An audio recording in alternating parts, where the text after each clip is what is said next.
മീനച്ചൂടിൽ കടലും വെന്തുരുകാൻ തുടങ്ങിയതോടെ മത്സ്യബന്ധനവും പ്രതിസന്ധിയിലായി.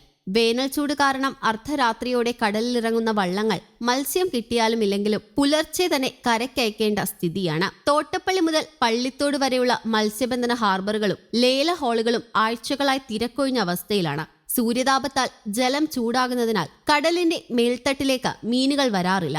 ഇത് കാരണം പോന്തുവലക്കാർക്ക് പോലും ഒന്നും കിട്ടുന്നില്ല. 10-15 തൊഴിലാളികൾ കയറുന്ന ഡിസ്കോ നീട്ടുവള്ളങ്ങൾ എഞ്ചിൻ പ്രവർത്തിപ്പിച്ച മത്സ്യബന്ധനം നടത്തുമ്പോൾ 5000 രൂപയോളം ഇന്ധന ചിലവ് വരും. എന്നാൽ കടുത്ത മത്സ്യക്ഷാമം കാരണം ഇവർക്ക് അധ്വാനം മാത്രം മിച്ചമാവുകയാണ്. ഇതോടെ ചെറുതും വലുതുമായ വള്ളങ്ങൾ കരയിൽ കയറ്റിവെച്ചിരിക്കുകയാണ്. കരയിൽ അടുപ്പിക്കാൻ പറ്റാത്ത കൂറ്റൻ ലെയ്ലൻഡ് വള്ളങ്ങൾ നീണ്ടകര, തോപ്പുംപടി തുടങ്ങിയ ഹാർബറുകളിലാണ് നങ്കൂരമിട്ടിരിക്കുന്നത്. ചുട്ടുപൊള്ളുന്ന ചൂടിനെ അതിജീവിക്കാൻ വള്ളത്തിൽ ലിറ്റർ കണക്കിന് കുടിവെള്ളം ശേഖരിച്ചാണ് കടലിൽ പോകുന്നതെങ്കിലും പലപ്പോഴും ഇത് തികയാതെ വരുമെന്നാണ് തൊഴിലാളികൾ പറയുന്നത്. ചൂട് കൂടിയ സമയത്ത് കടലിൽ പോകരുതെന്ന് കാലാവസ്ഥാ നിരീക്ഷണ കേന്ദ്രം മുന്നറിയിപ്പും നൽകുന്നുണ്ട്. സ്ഥിതി ഇങ്ങനെ തുടരുകയാണെങ്കിൽ അധികം വൈകാതെ മത്സ്യം കിട്ടാത്ത അവസ്ഥ ഉണ്ടാകാനാണ് സാധ്യത. അതുപോലെ തന്നെ നിലവിൽ ആന്ധ്രാപ്രദേശ്, തമിഴ്നാട്, കർണാടക എന്നിവിടങ്ങളിൽ നിന്ന് എത്തുന്ന മീനിന് കൂടുതൽ വില നൽകേണ്ട അവസ്ഥയുണ്ടാകാനും സാധ്യത കൂടുതലാണ്. അതേസമയം മലയാളികളുടെ ഏറ്റവും പ്രിയപ്പെട്ട മത്സ്യ ഇനങ്ങളിലൊന്നായ മത്തിക്ക് വലുപ്പം വർദ്ധിക്കുന്നില്ല. കേരളത്തിലെ കടൽ തീരത്ത് നിന്ന് കിട്ടുന്ന മത്തിക്ക് കഴിഞ്ഞ ഏതാനും മാസങ്ങളായി ഒരേ വലുപ്പമാണ്. 6 മാസം മുൻപ് മത്തി മീനുകൾ കൂട്ടത്തോടെ കരയിലേക്ക് എത്തിയിരുന്നു. അന്നത്തെ വലുപ്പം തന്നെയാണ് ഇപ്പോഴും എന്നതാണ് അധികൃതരെ ആശ്ചര്യപ്പെടുത്തുന്നത്.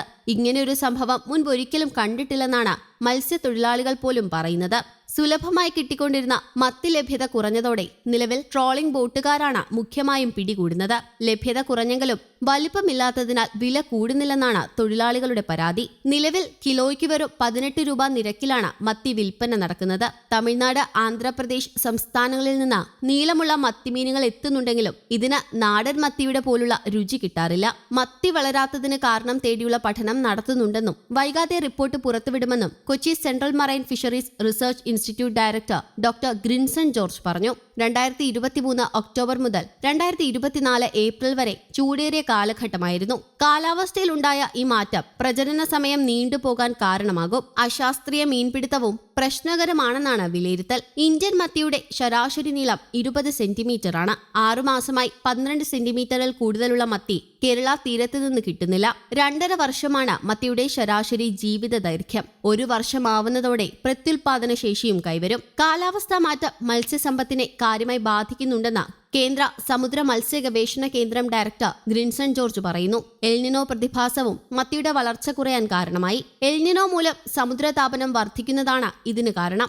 2023 150ഓളം സമുദ്രതാപ തരംഗങ്ങൾ ഉണ്ടായതായി പറയുന്നു. പ്രജനന സമയം നീണ്ടുപോയതും മത്തിയുടെ വളർച്ചയെ ബാധിച്ചിട്ടുണ്ടാകും. 2021 കേരള തീരത്ത് നെയ്മത്തിയുടെ ലഭ്യതയിൽ ഗണ്യമായ കുറവുണ്ടായതായി CMFRI നടത്തിയ ഒരു മുൻ പഠനത്തിൽ കണ്ടെത്തിയിരുന്നു. 2020 കണക്കുകളുമായി താരതമ്യം ചെയ്യുമ്പോൾ 75% കുറവാണുണ്ടായത്.